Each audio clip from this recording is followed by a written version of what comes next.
où les animaux à sabots prouvent qu'il ne faut pas les sous-estimer. En général, les animaux capturés par des pythons n'ont pratiquement aucune chance de s'échapper, et ils n'ont pas pu se soustraire à l'attaque initiale. Mais cette petite chèvre s'est révélée étonnamment forte. Le python ne s'attendait manifestement à une telle résistance de la part d'un animal domestique. Dans un premier temps, le serpent réussit à mettre sa proie à terre en l'enserrant presque entièrement et en commençant à l'étrangler.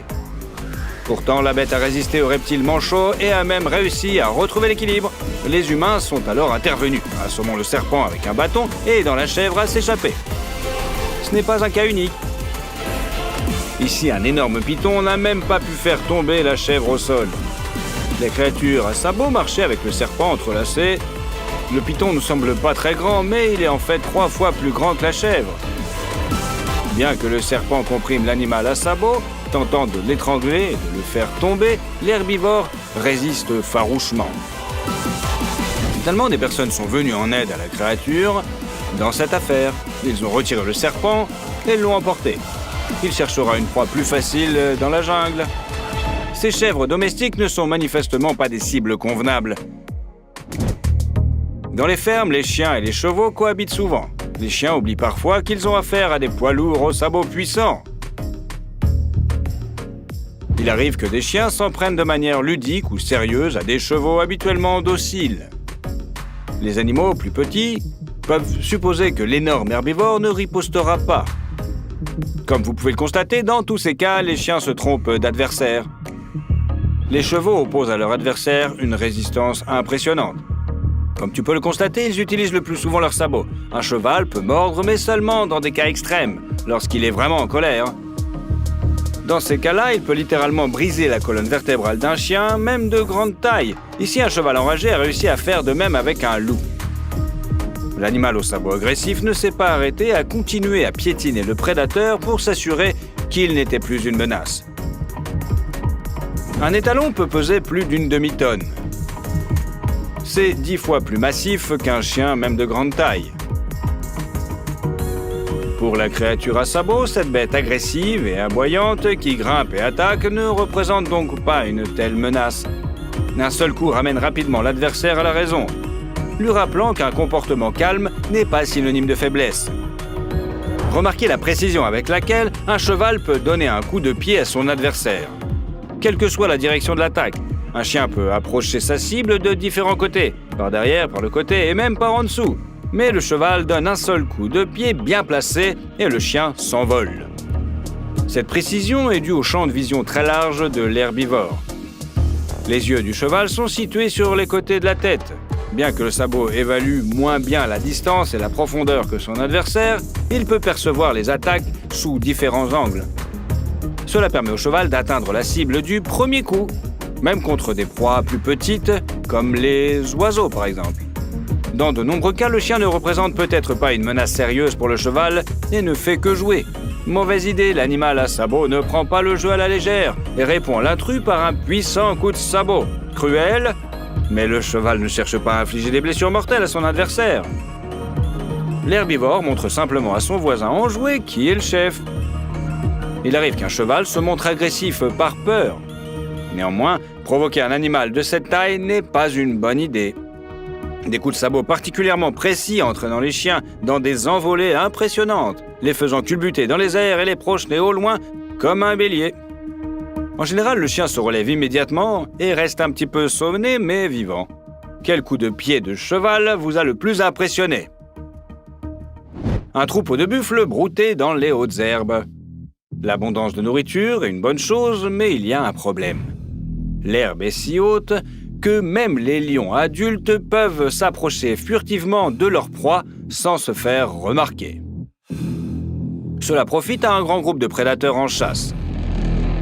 Normalement, les lionnes mènent l'attaque et chassent les proies, car les grandes et luxuriantes crinières des mâles ruinent rapidement tout camouflage. Mais cette fois-ci, sous le couvert des buissons denses, même un mâle adulte a réussi à s'approcher des ennemis sans trop d'efforts. La combinaison de l'agilité des lionnes et de la force des lions permet à ces groupes de chasseurs unis de vaincre même les rhinocéros. Ces buffles n'ont-ils aucune chance?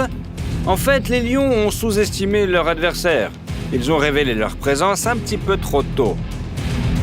Si les prédateurs s'étaient approchés à une distance suffisante pour bondir, ils auraient pu s'élancer sur la gorge de l'un des buffles. Au lieu de cela, ils ont commencé à entourer ouvertement la famille des animaux à sabots. Les lions ne savaient pas à qui ils avaient affaire. Au lieu de fuir ou de paniquer, le taureau de tête s'est dressé pour combattre les prédateurs, protégeant ainsi sa petite famille.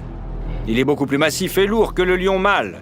L'animal à sabots a environ 2 fois plus de poids que lui et 4 fois plus de poids que les lionnes. Cependant, les 3 lions auraient pu le vaincre s'il n'y avait pas eu un trait de caractère particulier: l'agressivité. Le buffle ne s'est pas contenté d'absorber les attaques de ses ennemis. Il a activement contre-attaqué. Le taureau a chargé comme un bélier et a jeté les prédateurs sur le côté. Il a ensuite appliqué une tactique agressive à la fois élégante et impressionnante. Le taureau n'a pas laissé les lions s'unir et se jeter sur lui simultanément. Au contraire, il a constamment attaqué l'un des prédateurs. Il s'est heurté à un assaut frontal, repoussant soit le lion, soit la lionne. Cela a empêché les prédateurs de s'approcher l'un de l'autre pour une attaque conjointe d'un seul côté. Ensuite, le puissant animal à sabots ne s'est pas arrêté, mais a continué à courir en décrivant un large arc de cercle, attaquant encore et encore. Si un ennemi s'approchait par derrière, le buffle agile se retournerait immédiatement pour lui faire face, prêt à frapper avec ses cornes. Les chats ne s'attendaient pas à une telle agilité. Face à lui, les lions n'auraient pas osé.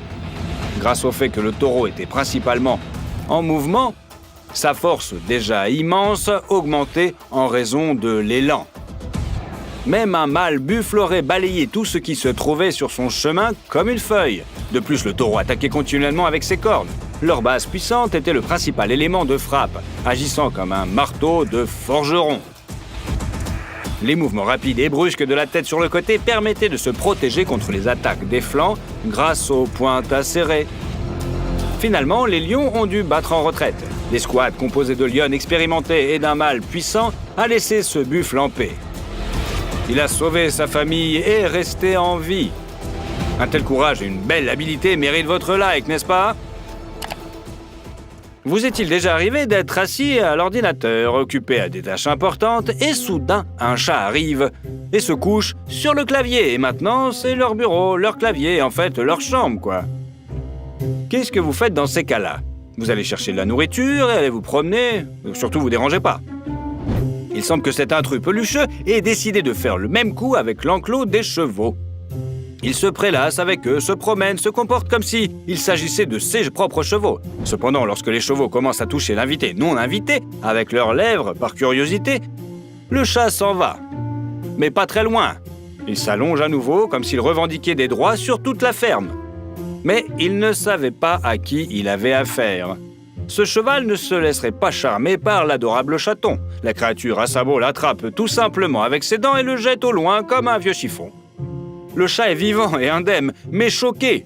Il s'enfuit en courant, ayant appris une bonne leçon. Ces animaux à sabots ont réussi à résister à son charme. Un vrai super pouvoir. Les grizzlies peuvent courir étonnamment vite et poursuivre leur proie pendant longtemps. Sur de courtes distances, ils peuvent rattraper un cheval. Bien que leur vitesse diminue lors de poursuites prolongées, ils peuvent poursuivre leur proie suffisamment longtemps jusqu'à ce qu'elle se fatigue et ne puisse plus résister. Cependant, le prédateur ne savait pas dans quoi il s'engageait lorsqu'il s'est mis à poursuivre les chèvres des montagnes. Il espérait peut-être que les animaux à sabots n'auraient nulle part où fuir et qu'il serait facile de les piéger rapidement et de s'occuper d'au moins d'une chèvre, voire de toutes les chèvres. Mais il ne fallait pas sous-estimer ces herbivores. Il s'est avéré que ces chèvres des montagnes sont passées maîtres dans l'art de trouver des chemins entre les rochers escarpés et pointus. Les prendre au piège n'a pas fonctionné. Après l'attaque soudaine, au lieu de se disperser dans différentes directions, ces chèvres ont couru l'une après l'autre sur un sentier présélectionné. C'était une bonne idée. Si les herbivores s'étaient dispersés, ils auraient permis à l'ours d'attraper l'un d'entre eux. Au lieu de cela, les chèvres ont suivi avec détermination, rapidité, mais calmement le chef de file le long d'un certain chemin. Les chèvres ont agi si efficacement qu'on aurait dit qu'elles avaient répété la poursuite sur ces pentes bien avant. L'ours tente de les rattraper et d'attraper le dernier animal de la chaîne. Bon, c'est tout à l'honneur du prédateur. La course rapide sur ces sentiers étroits n'est manifestement pas facile pour le prédateur aux grandes pattes, mais le chasseur fait de son mieux. Cependant, quelle que soit la détermination du prédateur, il perd face aux chèvres et montagnes qui s'adaptent à ces conditions. Leurs sabots acérés et agiles offrent une excellente traction sur les rochers. Les chèvres s'écartent progressivement et le déjeuner échappe aux pattes du prédateur. Sur des pentes aussi rapides, l'ours n'avait aucune chance d'attraper ces ongulés des montagnes, ces chamois mais il s'en est rendu compte trop tard. Il peut encore reculer sans risquer de tomber, mais à chaque pas, il risque de glisser davantage sur la pente raide. Le succès de la poursuite n'est pas de son côté. Quelques minutes plus tard, ces chamois ont complètement échappé à la poursuite. Ces chiens essaient honnêtement de jouer le rôle de berger et de conduire les taureaux dans le coin de l'enclos pour qu'ils puissent être transportés. Le border collie est la race idéale pour ce genre de travail. Incroyablement rapide, fort, capable d'intimider les animaux à sabots si nécessaire. Et il peut contrôler son enthousiasme, sans faire de mal au bétail, mais en le guidant habilement là où le propriétaire en a besoin. La taille relativement grande et l'endurance des border collie leur permettent de diriger même de gros animaux à sabots. Cependant, les chiens ne savaient pas dans quoi ils s'embarquaient. Les taureaux domestiques sont habitués à la vie à la ferme, mais lorsqu'ils voient une tête de chien hargneuse, ils opposent une résistance instinctive aux prédateurs. De plus, alors qu'un bélier agressif pourrait être effrayé par un gros chien et reculer, un veau domestique se souvient de l'héritage de ses ancêtres sauvages, les puissants aurochs qui ne reculaient pas devant le danger. C'est pourquoi le taureau contre-attaque avec audace. Le taureau utilise son net avantage de masse, se lance à l'assaut, s'échappe facilement du coin de l'enclos et commence à se battre avec le chien. Le border collie esquive habilement les coups de l'ennemi, mais il est trop risqué de se trouver si près d'un lourd taureau. L'animal à sabot piétine le chien. Heureusement, le chien ne souffre pas de blessures graves et se relève rapidement. Il s'agit là d'un phénomène assez courant. Les taureaux sont probablement les animaux domestiques les plus difficiles à contrôler, précisément parce qu'ils répondent aux tentatives d'intimidation par de l'agressivité. Très souvent, ces herbivores se comportent de manière plus agressive que de nombreux prédateurs. Ils utilisent leur avantage de poids et font voler les chiens de troupeau à la première occasion. En outre, il existe une certaine loyauté entre les animaux à sabots. Lorsqu'un taureau est fatigué, il est immédiatement remplacé par un autre, comme s'il s'agissait d'un travail composé. Les chiens ont de la chance que le troupeau entier ne cherche pas à piétiner leur adversaire. Mais peu à peu, la vague d'adrénaline quitte les herbivores et ils se calment. Pour les chiens, l'essentiel est de survivre à ce moment et de ne pas laisser les puissants ongulés défoncer l'enclos. Mais ces chiens ne sous-estimeront plus et surtout ne provoqueront plus même les taureaux domestiques acclimatés à la ferme. De nombreux chiens ont la mauvaise habitude de se libérer et de courir à la poursuite d'une cible qui se déplace rapidement. Dans ce cas, le chien peut aboyer et même saisir la cible avec ses dents. Avez-vous déjà été confronté à ce genre de problème? C'est désagréable quand même, non? Ces chevaux n'ont pas non plus apprécié qu'au cours d'une promenade de routine sur la plage, un chien s'élance soudain, sans raison, sur l'un des animaux à sabots. Mais l'énorme bête a immédiatement trouvé un moyen de répondre à l'agression. Un coup puissant, précisément à la tête, a mis hors d'état de nuire l'audacieux chien. Il a probablement survécu, mais lorsqu'il reviendra à lui, il se souviendra toute sa vie de cette leçon. C'est l'une des plus belles et des plus tristes histoires de la confrontation entre animaux à sabots et des prédateurs. Un vaste troupeau de caribous migre à travers la taïga à la recherche de riches pâturages.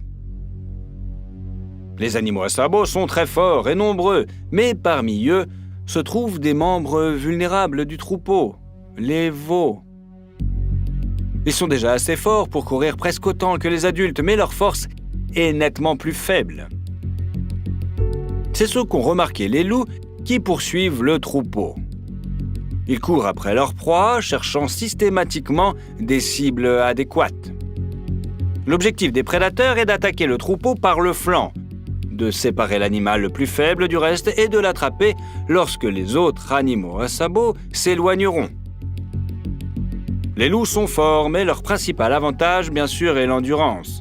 Après une longue poursuite, les prédateurs ont soudain réduit la distance. Alors qu'auparavant ils couraient après le caribou pendant plusieurs heures, les prédateurs ont accéléré et se sont approchés de la distance de frappe. Ils ont choisi une cible, une femelle avec son petit. Une lutte de position complexe s'engage. Le petit suit le reste du troupeau et reste au milieu des grands animaux à sabots. Si les prédateurs tentent de l'attaquer à cet endroit, les autres renverseront simplement les loups au sol et les piétineront. La mère tente également de protéger son petit, bien sûr. Elle manœuvre, éloigne le petit des prédateurs. Mais les loups agissent avec trop de cohésion et de précision. En fin de compte, les loups ont réussi à séparer le petit du reste du troupeau. Maintenant, l'un des loups chasse le petit pour s'en occuper tranquillement à côté. Même la mère n'a pu protéger le petit car d'autres prédateurs sont intervenus. Mais le loup ne sait pas à qui il a affaire. Ce petit, bien sûr, est jeune, mais le désir de survivre est si fort que le petit se libère du prédateur. Le loup est sous le choc.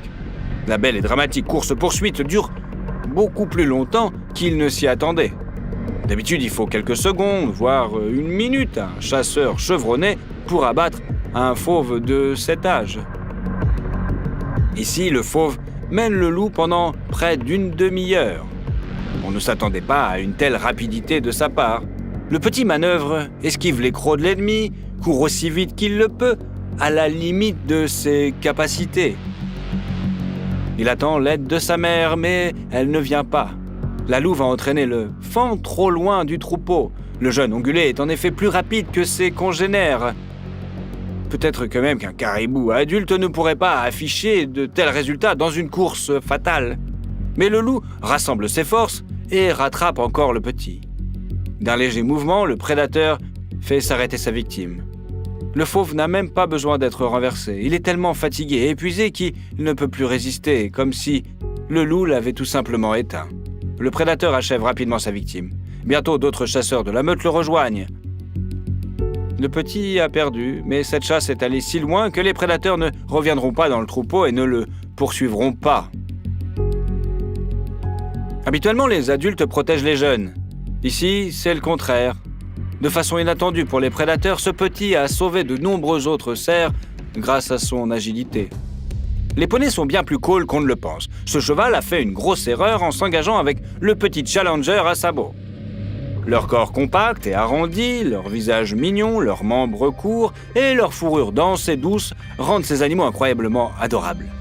En outre, ils sont petits, presque la moitié de la taille des chevaux normaux en termes de hauteur et de dimension. C'est pourquoi il existe un stéréotype selon lequel les poneys sont une race développée sous le divertissement pour le divertissement des enfants. Comme vous pouvez le voir, ce poney attaque très sérieusement son adversaire qui fait 2 fois sa taille. L'une des tactiques favorites de poney est d'atteindre l'aine de l'adversaire avec ses dents puissantes. Leur petite taille leur donne un avantage à cet égard. Pour qu'un grand cheval puisse mordre un petit adversaire, il doit baisser considérablement la tête. Les poneys, en revanche, atteignent facilement la cible. Le cheval en est choqué. Son problème est qu'il ne savait pas d'où venait cette race d'adversaires. En réalité, les poneys ont été élevés pour travailler dans les mines et non pour les promenades avec les enfants. La tâche initiale des poneys était de tirer des chariots chargés de charbon dans des tunnels parfois incroyablement escarpés, dans l'obscurité totale ou presque totale, sous la chaleur et avec le risque constant d'effondrement. Les poneys sont parfaitement préparés à ce travail dangereux et complexe. Leur taille modeste n'est qu'une conséquence de la nécessité de travailler dans des mines basses et étroites et non le signe d'un caractère mou. Au contraire, si vous devez plonger dans l'obscurité pendant des années en portant une charge plusieurs fois plus lourde que votre propre corps, cela vous endurcit et rend votre caractère véritablement résistant, n'est-ce pas ? Ici, le bélier agressif n'a pas tout de suite compris qu'il avait affaire à une créature à sabots beaucoup plus froide que lui. Le poney a non seulement résisté à tous les coups et aux attaques frontales de son adversaire, mais il a aussi commencé à le mordre activement. De plus, le petit cheval n'utilise pas 1/10 de sa force réelle. Cela montre à l'adversaire qu'il n'est pas bon de s'attaquer à un poney. Le bélier est habitué à ce que les autres animaux de la ferme soient pacifiques, et il recule donc sous sa pression. Mais cette fois, il a choisi le mauvais adversaire. Ce duel ne semble pas du tout cruel ou agressif. Il s'agit simplement de deux petits animaux à sabots qui se mordent et se frappent l'un l'autre à un rythme plutôt lent. Mais en réalité, le bélier a eu de la chance. Si le poney l'avait voulu, il aurait pu lui briser la colonne vertébrale. Bien que les poneys modernes ne travaillent pas dans les mines, ils sont physiquement à la hauteur de leurs ancêtres et ont hérité d'une force et d'une endurance incroyables. Imaginez la puissance d'un énorme étalon au travail. Maintenant, rétrécissez-la mentalement dans l'emballage compact du corps d'un poney. Vous avez maintenant une idée de ce dont ces mignons sont capables. Quel est le cas où les animaux à sabots ont opposé une résistance cool à leurs ennemis qui vous a le plus impressionné? Dites-le nous dans les commentaires et n'oubliez pas de vous abonner à notre chaîne, bien sûr. Vous pourrez alors regarder encore plus d'épisodes étonnants du monde de la nature.